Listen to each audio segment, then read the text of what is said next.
and I was also a headhunter. And I've been back to Vietnam 3 times, once in '99, or once for real, once in '99 and once in 2001. And it turns out that after the 2001 trip, I decided that I would look up some of the guys that I flew with that were KIA, and I was also a Seahorse. And so anyway, in the process, I talked to a lot of people in a lot of places, and of course, all the archives for the Army burned down in Fort Lewis, or Fort St. Louis it was. And so I finally ended up talking to the POWMIA people, which are in Hawaii. And you people have all heard about that, but today it's called JPAC. And JPAC is an acronym for Joint POWMIA Accounting Command. So what I did through many emails and telephone calls, I ended up meeting the guy that runs the organization there, along with some other people. His name is Dickie Hietes. And so I did find out the answers to some of the people that were KIA through him. And so he said, if you come to Hawaii, he said, you and your wife can go through the lab.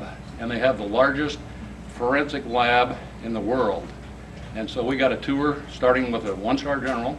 Matter of fact, the new commander is a 1-star general, and he's a rated Army aviator.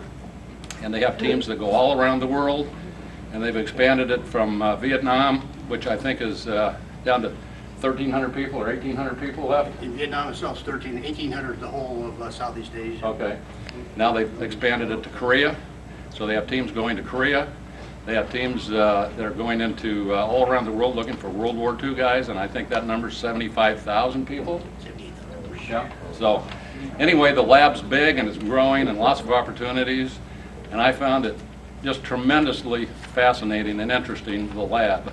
And my wife and I both loved it. We got the tour through the rooms that had all the bones, and they showed chicken bones and skulls and women's bones and men's bones and POW bones, and so anyway, he can explain about all these things work around the world and the teams they have and that kind of thing. So what it is he likes to go to reunions like this, finding guys like us that flew in Vietnam to be able to have closure on probably the 1,800 people they haven't found yet. So he picks up little bits and pieces of information from some guy that flew with the guy that's MIA. And they have had closure on lots of things and lots of people, including some people that I knew that went down in the last couple of years. So that's his job, is if you know of somebody that hasn't been found that's an MIA, he has his computer here and he can tell you about what they know about it and where they've looked. And he's been to Vietnam 13 times. He was there during the war and then got the job, and he's been back. He goes back all the time, talks to the VC or the commanders in the village, the NVA, and ask them. They say, well, on a certain date, a certain thing happened, and what do you know about it? And so I find that very fascinating. So anyway, the postscript to the whole deal, before I introduce Dickie, is that I'm from Seattle, and I came down here a couple of days ago, but the day I left, I got an email from the Army Reserve Aviation, and this is unclassified, not classified. And it says, to all Army aviation soldiers, we know most of you are active duty or retired. However, we ask that you review the attachment and email to anyone and everyone you know, which is all you guys. It says Army Reserve Aviation has secured the largest one-time authorization of aviation personnel in the history of the Army Reserve, and we need soldiers like you to help us stand up the new units and man our existing units. Army Reserve Aviation has an abundance of opportunities, so call me or email me to get the information you need to make an informed, educated decision that will help you with success in return to Army aviation. And I thought I was too old. Dick, I need to go get my boots. But I have a good friend in Seattle that's a CW4 that I fly with, and he's like 59 years old, and he's in the reserve, and he's been in Afghanistan on a tour, and he's been in Iraq on a tour, and he's still flying Chinooks in Fort Lewis, and he's ready to go back for another tour. And he's 59, and he wants to do this, and he's going to stay until he's 62. So there's lots of opportunities. So without further ado, I'd like to introduce Dickie Hietes from JPAC Honolulu. Okay.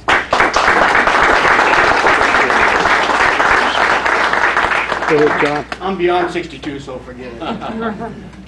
Pleasure to be here today with the Headhunters, and I'm here representing Brigadier General Michael Flowers. He's the aviator that Dick mentioned, who's our commander. Been there since June, July timeframe. I also am here representing the 450 men and women who work in our organization. I'll tell you a little bit about them later on. But I want to tell you first about a couple things. I apologize for my voice. I've got this cold. I just came back from Laos. I was in Laos for a week talking to people about some of our SOG mission guys that have been lost during the war, because most of the crash sites that we lost in Southeast Asia have been located and have been explored. There's only 27 sites left in Laos that we have not actually put eyes on the ground and found the crash site. Only one site in Cambodia. About 136 sites in Vietnam. But of course, Vietnam, there were a lot more planes lost, and a lot of them are in some really rough jungle terrain, as I'm sure you guys know. I also want to tell you up front that I just recently returned from Pleiku, the first American to go to Pleiku in about 5 or 6 years. And I went there to interview some guys about a case, and one of the interesting things that happened was there was a man that we interviewed and he didn't know a whole lot, and then there was a couple that we interviewed and they knew some things. Then there was a gentleman that we interviewed that was really exciting for us, because he said, I captured an American during the war. And we said, oh, you did? And he said, yeah, and by the way, this was his service number, and he passed a slip of paper across the table, and the number was an American who was captured. What this individual didn't know, though, because he had taken him up the Ho Chi Minh Trail and turned him over to the next Binh Cham. Binh Cham is what they call, the Vietnamese call their troop stations along the Ho Chi Minh Trail. He had taken him up to the next Binh Cham and turned him over to them. And then he went on back to his station. Well, he didn't know that after he turned him over to the other guy, this guy escaped. All right. Okay, and the guy came back to friendly lines and came back, you know, and is living out in West Virginia. Okay? What's his name? I don't have his name on top of my head, but I'll have to get it for you. But this gentleman didn't know that, and he's shocked. And of course, in Vietnamese, he said, well, I'm sure glad I'm not the guy that lost him.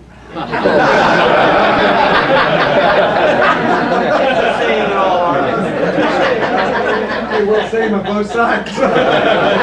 All militaries are the same. And we all know. Dick said that you guys know about it.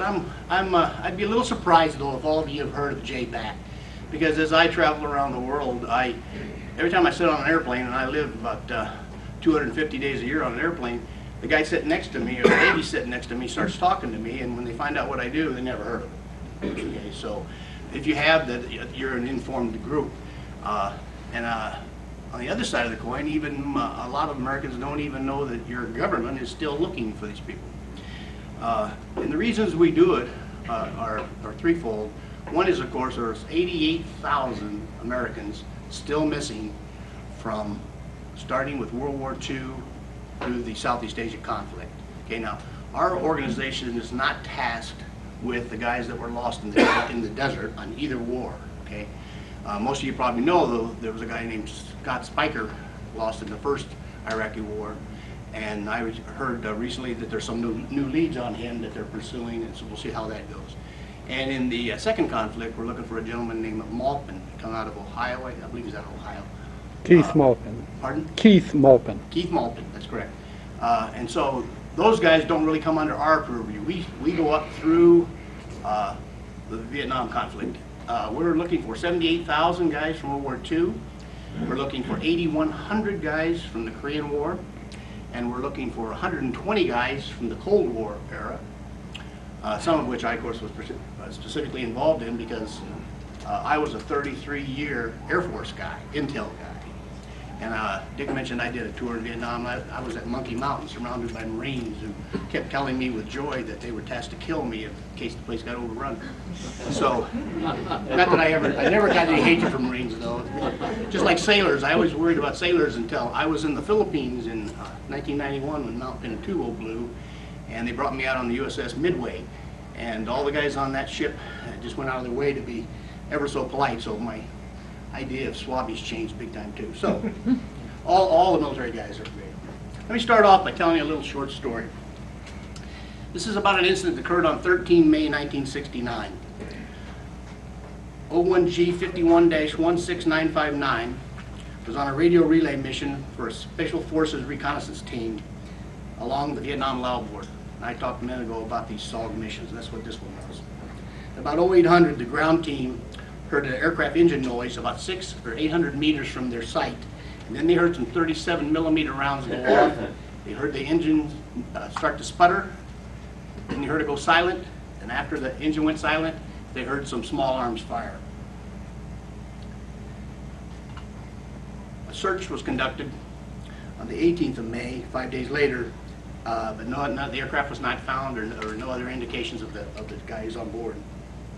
Beginning in 1995, our organization began to look for this aircraft. We started off looking in Zaycong Province, Laos, because it was along the border, and it was believed, based on the reports we had, that he was in Laos. Now, I need to tell you up front, there's a problem with these missions that are lost along the border, because I don't know whether you know it or not, but there was an order given when they went to Fold SOG to destroy all the records. Okay. And since those records are not available, you have to go based on someone's best recollection. And no matter how good your intent is, sometimes your recollection is not as good as your intentions are. So even though someone will tell you, I believe it happened in this area, you will go there and you won't find them. We searched along the border in Laos and did not find the aircraft. Okay, there were other investigations that were conducted in both Vietnam and Laos over the next 3 years looking for this aircraft, but still no signs of the aircraft crash were found. In 2004, we decided to renew our look for this aircraft, and so we went back into Laos and looked along the border, looked for witnesses that would be able to tell us things, but again, I don't know whether you know this or not, most of you that were in the Pleiku area, but a lot of local citizens were evacuated during the war out of this area to get them out of harm's way, and so they resettled after the war, but that absence from the site lost us a great source of information because there was no one there during these events to be able to relate those stories to us.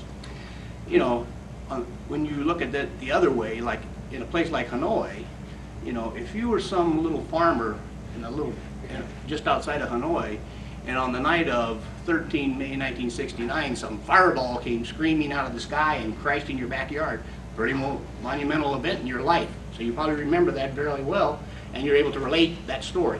But since there were no guys, no population left along the border, we're not able to get that kind of stuff on these kind of missions.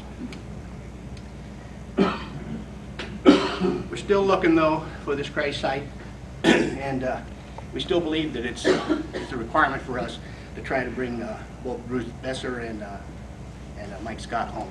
So we're going to continue to do that. Who are we? The unit that I work with, who are we? JPAC was created on 1 October 2003 when 2 units merged. The first unit was called the Central Identification Laboratory Hawaii, that had been there in one form or another since the war itself. They actually were in Vietnam at both Tan Son Nhut and at Da Nang during the war, and then moved out into Thailand in the latter part of the war, moved over to Japan, to a place called Kokura, and then eventually made their way back to Hickam Air Force Base, Hawaii.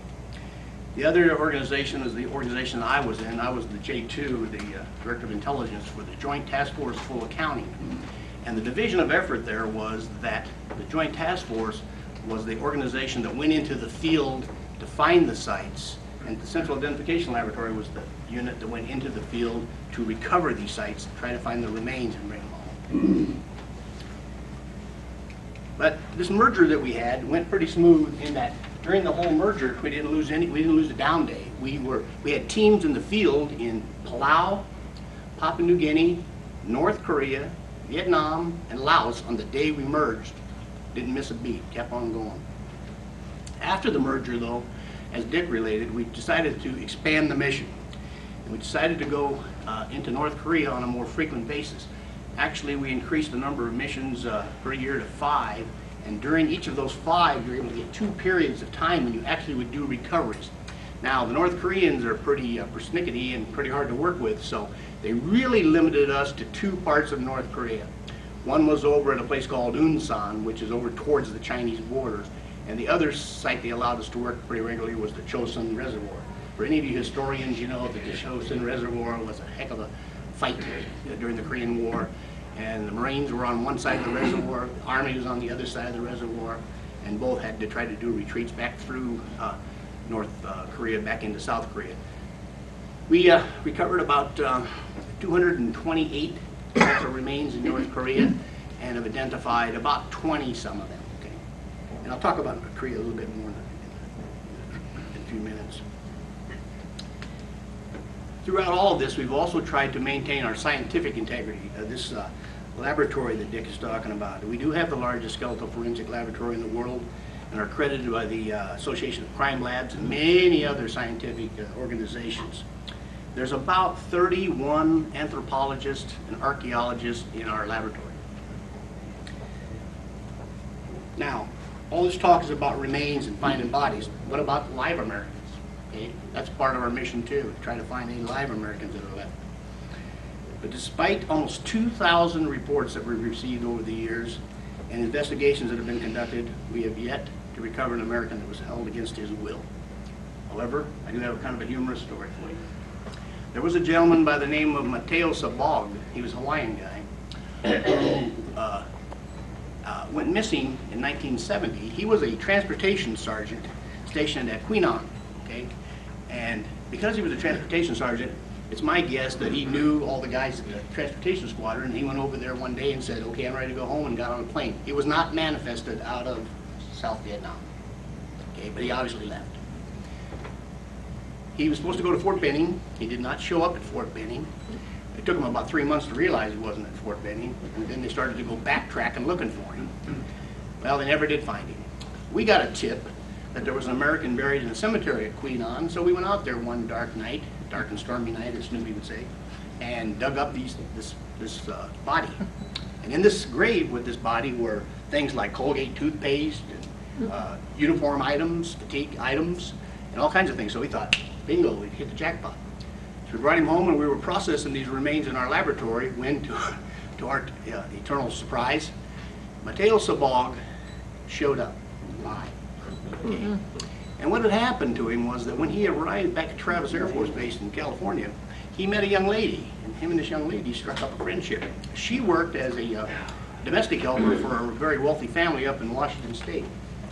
So she talked to her employers, and they said, sure, bring him along, we can always use another employee. So the two of them went up to Washington State and worked for about 15, 16 years. Finally, this family, this wealthy family, decided to move to Atlanta, and they took him with them. They went with them to Atlanta. Years went by, nothing happened, and then finally the wife became sick, and she passed on. When she passed on, he didn't know what to do. So he's sitting with a couple of his buddies out on the park bench one day, and the guy says, well, why don't you get your behind down to the Social Security office and apply for your benefits? So he did. And you guys can guess the rest of the story. Next thing happened, the FBI's knocking on his door. You're a dead guy, what's going on?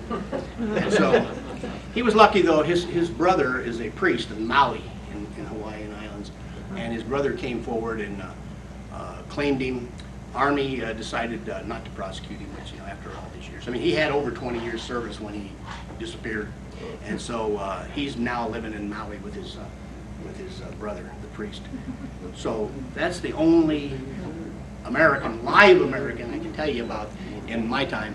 But there have been these 2,000 reports that I just mentioned over the years that we tried to investigate. So what happened with the remains that you recovered? Very good question, and no one knows the answer to that.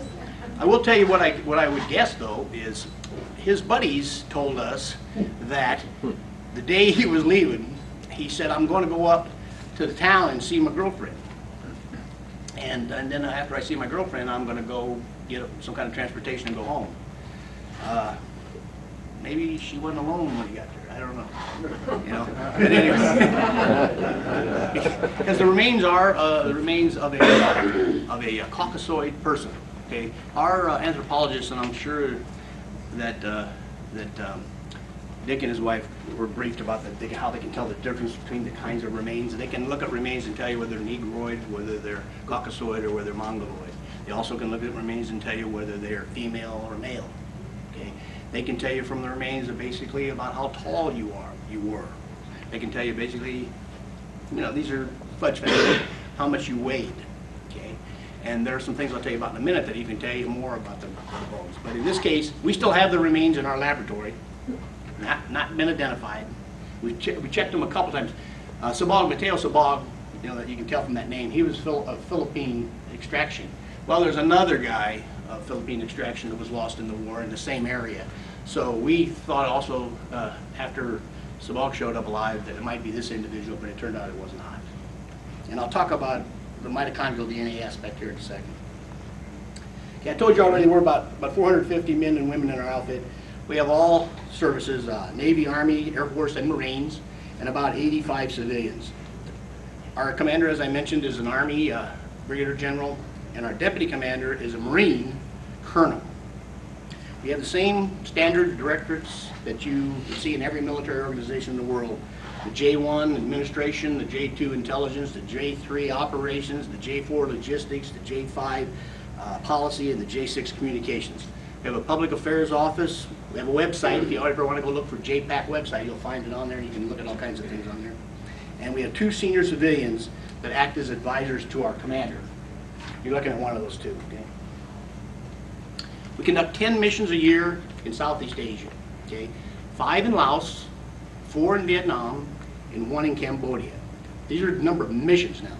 Now, within each mission, there are different numbers of actual operations going on. For example, in Laos, we're normally digging 4 sites at one time while a team is also investigating.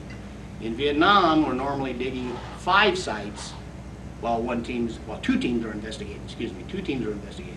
And in Cambodia, we're doing whatever we want to do, because in Cambodia, their government will allow you to come and do anything you want. We have taken Black Hawk helicopters into Cambodia to do operations. We have taken U.S. Navy vessels into Cambodia to do operations.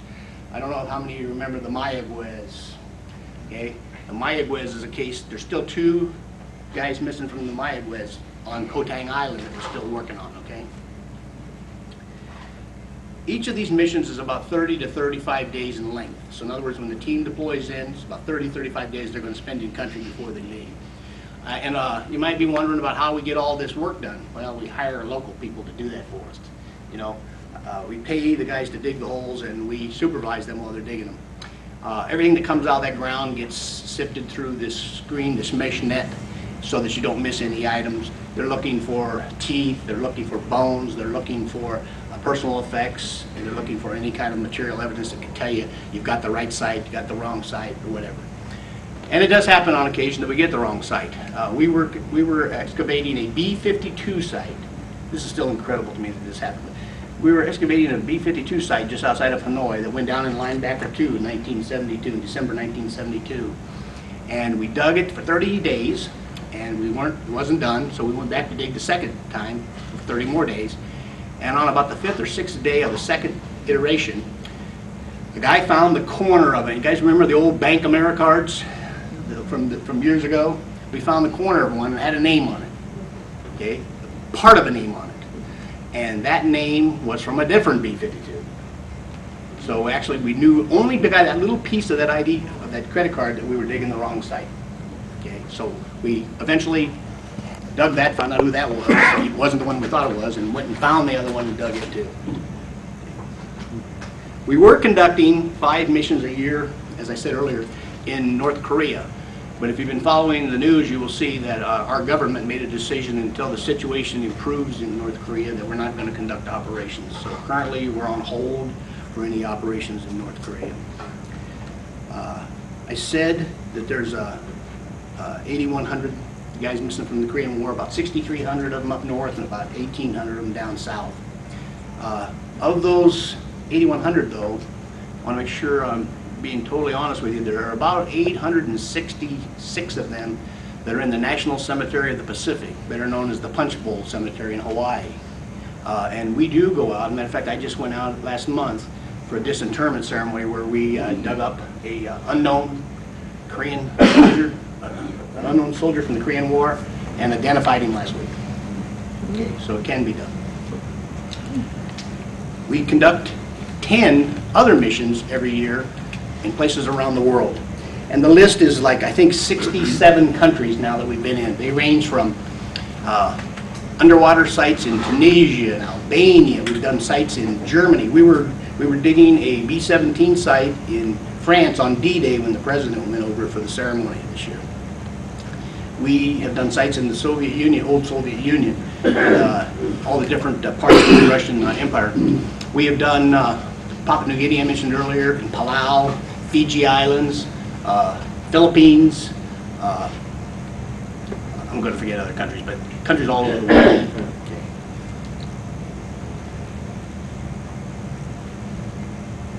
The standard recovery team, the team that goes out to dig a site, is about 10 to 12 persons. There's a team leader, there's a recovery leader who's this anthropologist, who's the scientific director of the site.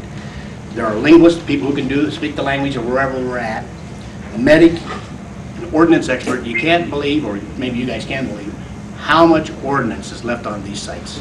There is so much ordnance, all the way from CBUs to regular iron bombs to we find all kinds of FFARs, small arms, everything is out there. There's ammunition all over the place. And so what happens is every time you start to dig and you find something, everybody backs off.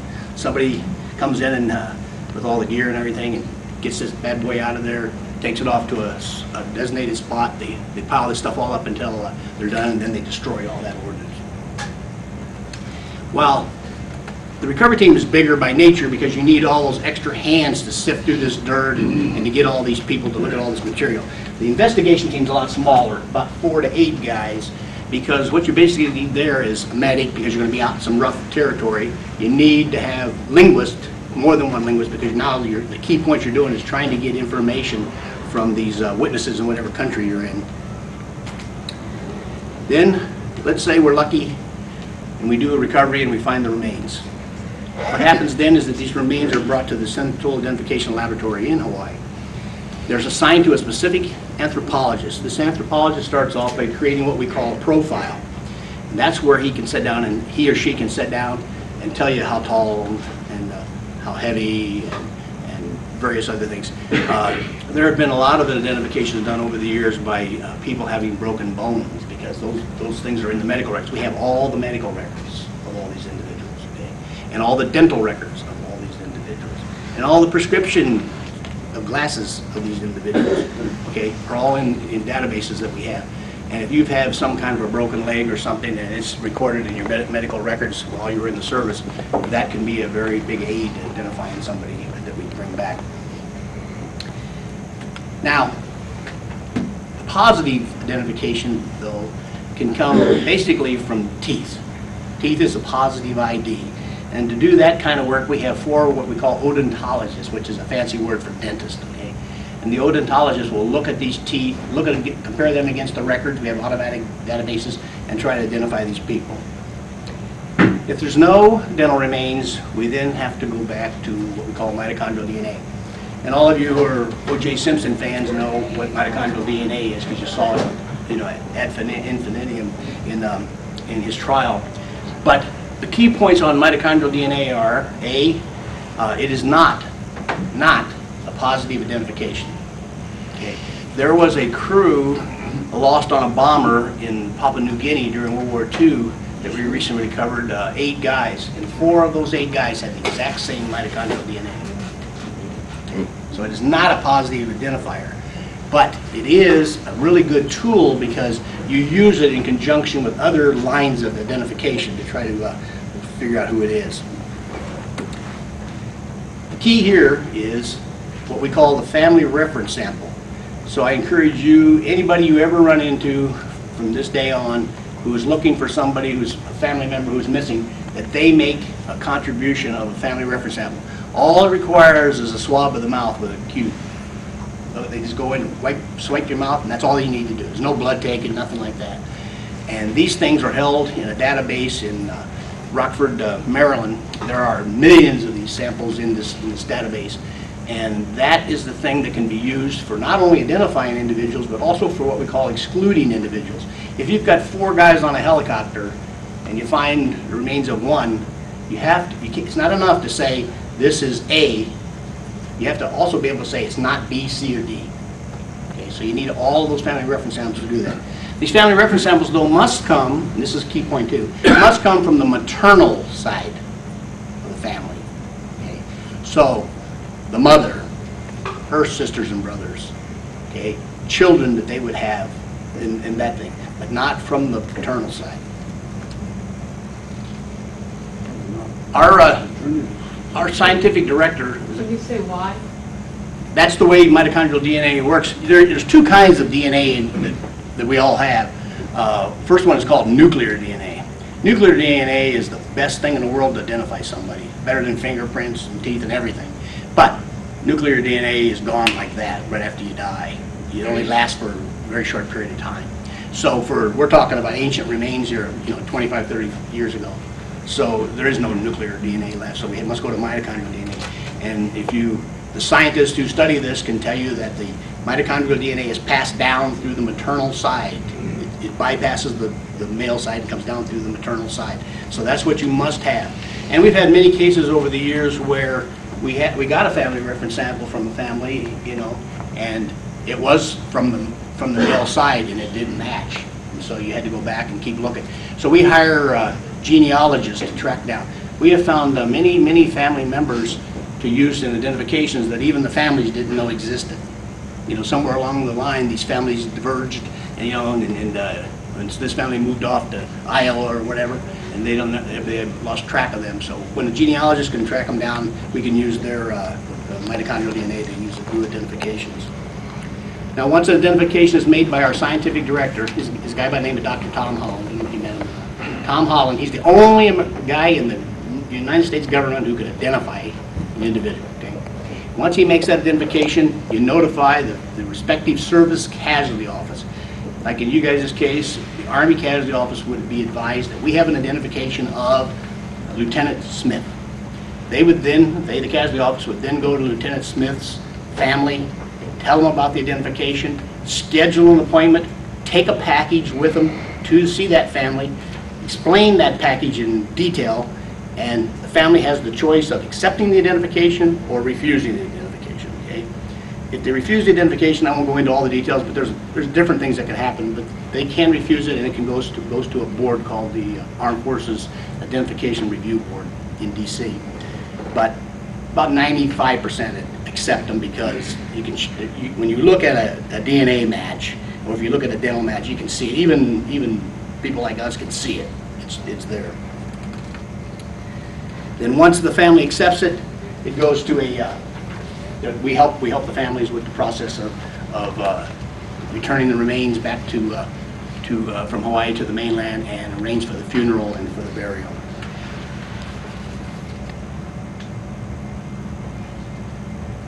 We've identified almost 800 guys now. It is just slightly over 800 guys now from the Vietnam War, 800. And that's a pretty significant number, but when you understand there's still 1,800 left in the conflict, we still got a long way to go. Recently, just to give you a sample, recently we recovered the remains of an F-8 pilot off the USS Ticonderoga, and we recovered the 4 guys off of an E-1B site in Vietnam that was lost off the Oriskany, USS Oriskany. Within the past 30 days, we've identified 2 soldiers from World War II, a flyer from Laos, and 3 members of a LRP team that was in Vietnam. I don't know, again, whether you saw them or not, but we also have 2 individuals in our laboratory who are from the turret of the USS Monitor. Remember your history? The Monitor and the Merrimack? Yeah. They're in our lab and getting ready to be identified. You can imagine how hard it was to find a family member for that. Man. Yeah. Every day, every one of our people have to do some kind of an action to try to assist in the recovery and identification of these missing Americans. We conduct what we call archival research, which is you go in a library or a museum and you look for documents, you look for books. We do this in both the United States and in other countries. For example, for the Southeast Asia conflict, We've gone into about 51 different museums and libraries in Vietnam, about 7 in Laos, and 3 or 4 in Cambodia, which include the Tuol Sleng prison. I don't know if any of you are familiar with that. It goes back to the killing fields days. They kept all kinds of records there, and we've gone through all those records.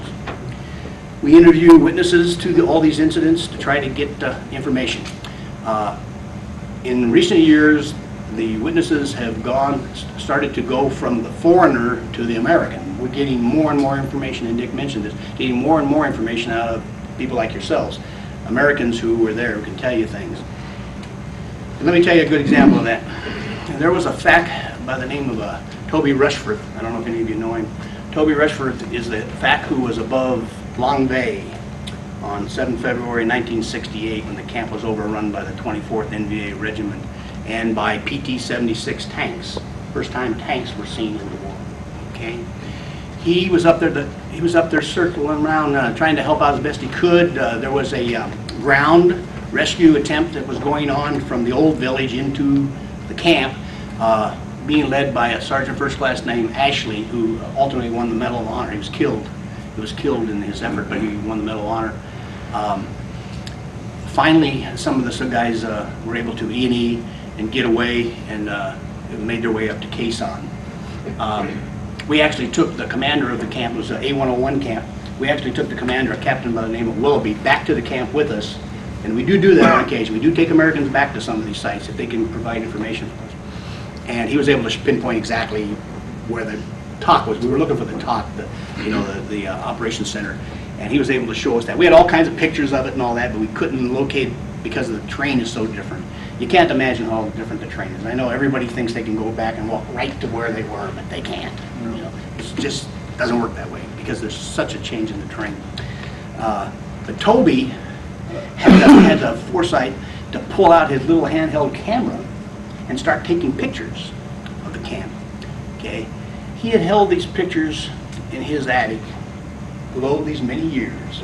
Okay, and I ran into him in the what they call the SOAR, the Special Ops reunion that goes on in Las Vegas every year. As a matter of fact, I'll be there next week.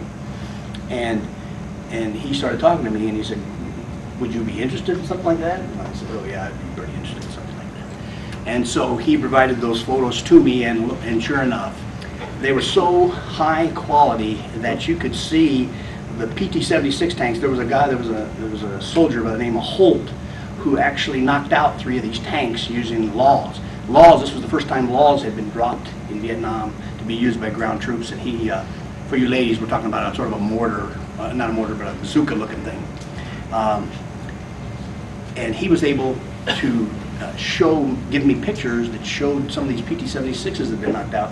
And since you knew the exact length of a PT-76, you use a process called mensuration. You can actually measure how far it is between the various things within that camp. So because of those photos, we're going to be able to go back now and try to recover the 3 soldiers that are still missing there.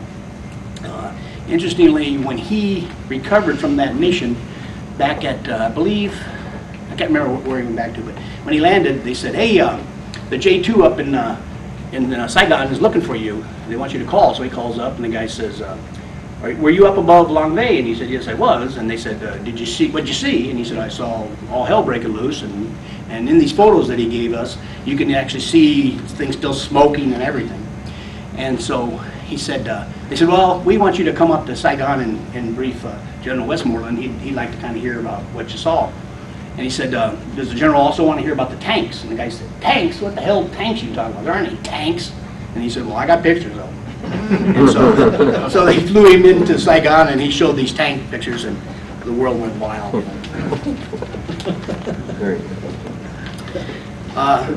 Many veterans organizations like the VFW and the Vietnam Veterans of America and Rolling Thunder and the Gold Star Mothers and all kinds of outfits like that have provided us a lot of information over the years, and that really makes a significant contribution to our efforts. We try to attend, as Dick said, we try to attend as many veteran and family meetings all over the country to discuss these incidents. The government has a program where every month except for June and December, we have a meeting somewhere in the United States based on where families are located of missing Americans from Southeast Asia, and we go to those meetings. For example, next week I will be in San Diego, and it's the family's opportunity once a year to sit down with you and actually ask you any question they want to ask you about their case. Okay. And I'm kind of getting toward the end here. I wanted to talk to you for a minute about some innovative ideas that have come up recently, though. We took on one occasion, and we're getting ready to do it again. We took human remains dogs into Vietnam to look for remains. And what dogs do is they don't find bones. You know, I didn't know this either, so don't feel like a dummy because I was a dummy. They actually sense the odor that comes from the decaying of the remains. There's some kind of a odor that comes out, and that's what they can actually smell. And they can actually even do it in the water. It's incredible. So we took these dogs. We were looking for a guy by the name of Rocky Versace. Don't know if any of you know who he was. A gentleman that was recently awarded the Medal of Honor. He was a guy held in a camp early in the war down south in the Mekong Delta area. And they found the site for us. We're getting ready to dig that site. We've also been doing underwater operations. There are 444 aircraft lost out in the Gulf of Tonkin. Okay? We're not going to find all those aircraft because some of them, you know, some of the guys went off the end of the carrier and straight into the drink, and no one's ever going to find them. But there are many aircraft that are lost right along the coastline, and we've actually found one of them. We had divers, Navy divers, in the water looking for a Navy F-4B, and the water's so murky that you can't see your hand, so they're doing one of these actions, and they actually touched something, and the guy felt something kind of soft, so he pulled it out. When he surfaced, it was the guy's life preserver. Okay, and there was some stuff embedded in it. It had the name of the ship and everything, so we knew we had the right airplane. So we went back down, did a recovery, and both of those flyers were identified. We also went after, in 1965, there were two B-52s that were coming from Anderson Air Force Base, Guam, into Vietnam to do a mission. And just as they approached the coastline, they went to change positions because the commander of the B-52 unit was on board one of the B-52s doing his last mission. He was about ready to rotate back to the States. And so he wanted to be the first guy to go in. So they moved, when he went to change positions, they hit. And both went down. Okay. Well, we went into the water to look for them, and we found the wing of one of them, and now we're getting ready to go back to look for those guys. I already told you about being in Pleiku, so I'll skip that. Okay, some new scientific developments that we're doing. Here's a couple things that just astound me. We're doing something that we call stable isotopes, especially one that's called oxygen strontium. We believe that this will give us a possibility of doing more identifications.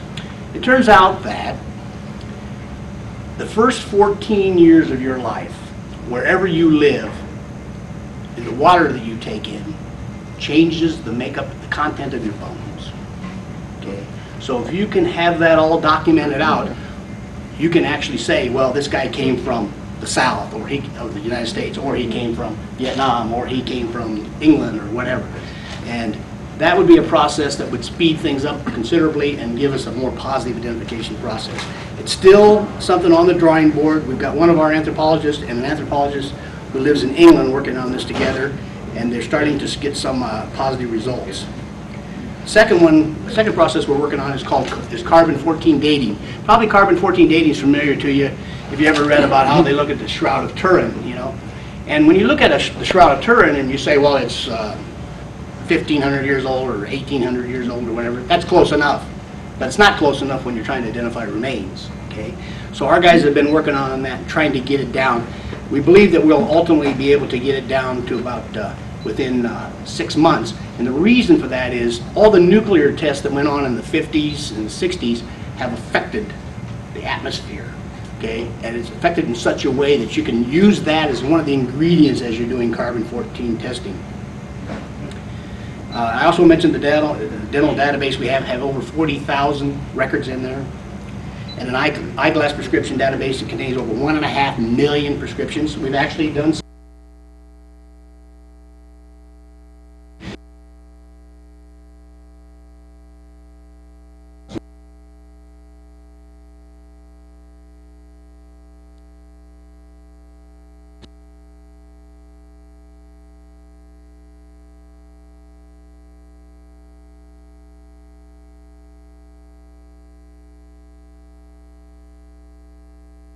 anthropologists over there to look at them.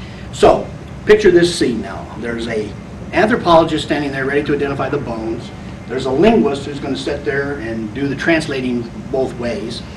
And there's these 300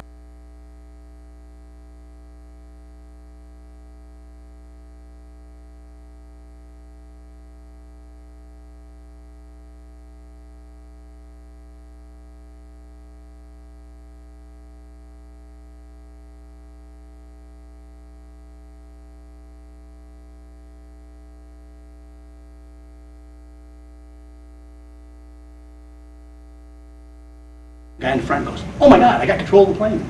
And he flies it back to Thailand and lands. Meanwhile, where's the other guy? He's in Hanoi Hilton for 6 years. I would love to have been there when they